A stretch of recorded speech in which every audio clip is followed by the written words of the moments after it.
dérangeante. Elle ne laisse personne indifférent. Yasmine Abdel-Fadel. À chaque fois que je me dis j'ai compris Québec solidaire, on me démontre que je n'ai pas compris Québec solidaire, que je ne comprends pas Québec solidaire et que Québec solidaire est imprévisible. Et encore cette fin de semaine, il y a eu ce congrès qui est très important pour la formation politique. Puis honnêtement, je l'ai pas vu venir, moi. Je les ai pas vu venir, ces décisions-là. Ben, déjà, il y a Émilise Lessard-Terrien qui a gagné cette course au porte-parole-là. Puis ça a causé la surprise parce que honnêtement, on était plusieurs à dire ça va être entre Ruba Gazal et Christine Labrie. Christine Labrie, là, elle était pas dans le game.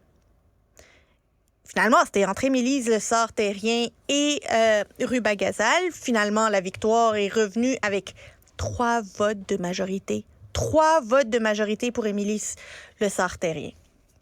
Alors, ça, c'est la première surprise. L'écrasement du vote pour Christine Labrie, elle qui était soutenue par ses collègues députés du caucus. Là. Ça doit être particulier au caucus aujourd'hui parce qu'il n'y a pas grand monde qui avait soutenu Émilise Lessard-Terrien à part Vincent Marissal. Il se retrouve avec une chef qui n'était pas soutenue par le caucus. Ensuite, il y a eu l'appui à cette résolution disant que dans les prochaines élections partielles, on va interdire aux hommes de porter les couleurs de Québec solidaire. Je comprends l'objectif, celui de favoriser l'élection de femmes, parce qu'il y a actuellement un déséquilibre dans le caucus de Québec solidaire entre les hommes et les femmes. Il y a 8 hommes, 4 femmes.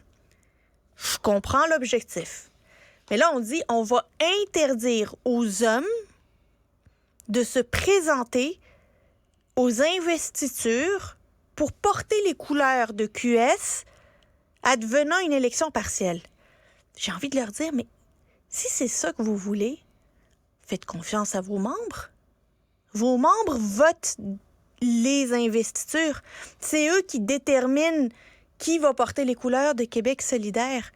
Laissez vos membres décider. Puis peut-être qu'ils vont décider que ça va tout être des femmes.